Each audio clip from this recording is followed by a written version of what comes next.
To parents in the suburb of Greece, New York, the Doodlebug Child Care Center was supposed to be a safe haven.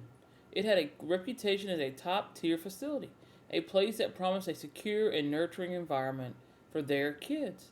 But behind the smiling faces and brightly colored walls, and something deeply disturbing was allegedly happening. It took one former staff member noticing the warning signs to make a courageous choice, a choice that would trigger an investigation and send shockwaves to the entire community. So, how does a trusted childcare worker end up in handcuffs?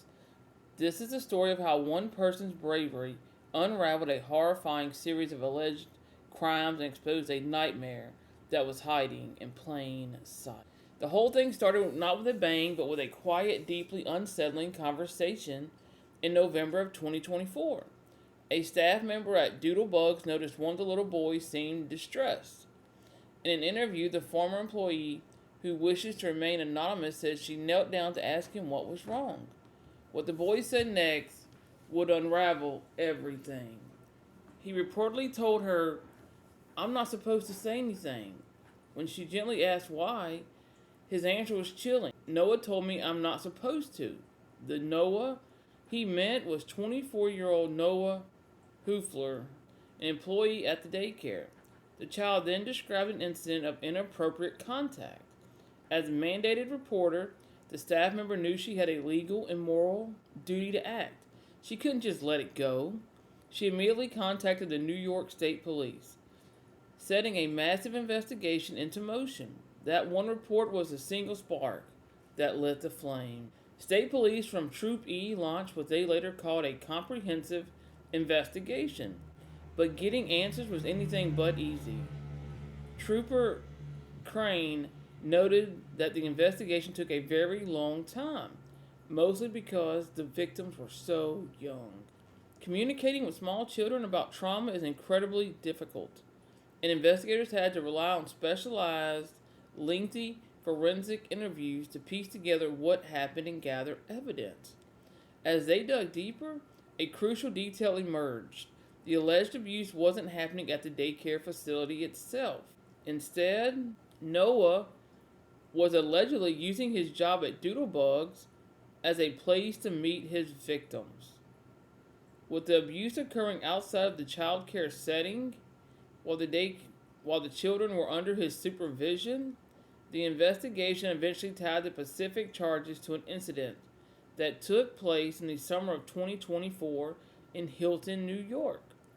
Over the next few months, more young victims would come forward with similar harrowing stories. The courage of whistleblowers and the tireless work of investigators are often the only things that bring hidden crimes to light. If you believe these stories are important and need to be told, please take a moment to subscribe for more in-depth investigation content.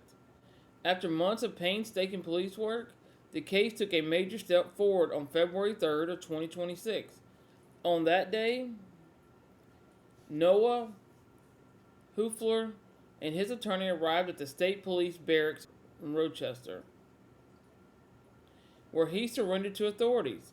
The surrender had been arranged between the Monroe County District Attorney's Office and Noah's lawyer. Noah was taken into custody without incident and formally charged with one count of sexual abuse in the first degree, a Class D felony, and the two misdemeanor counts of endangering the welfare of a child. From there, he was taken to Greece Town Court to be arraigned. The case that began with a single courageous report was finally entering the legal system. Just over 2 weeks after his arrest, the case saw another sudden development. After being arraigned on February 3rd, Noah returned to court in the third week of February. Reports from that time confirmed that he accepted a plea deal. He pled guilty to one misdemeanor count of endangering the welfare of a child. In exchange, the much more severe felony charge of sexual abuse was addressed as part of the legal arrangement. The plea brought a swift if complicated turn to the case. Noah is now scheduled for sentencing in Greece Town Court on April 7th of 2026. But authorities have made it clear this might not be the end of the story. New York State Police have publicly stated their beliefs that there could be more victims and are strongly encouraging anyone with information to come forward. The plea deal leaves a community grappling with a terrible breach of trust. As the legal system moves towards sentencing, the story of Noah Hofler is a stark reminder of the vigilance needed to protect children, but it's also proof of the incredible impact one person can have. It was the whistleblower who saw something and said something who started the chain of events that brought a hidden danger into light. With the investigation still open, police will continue their search for justice for another child who might have been harmed.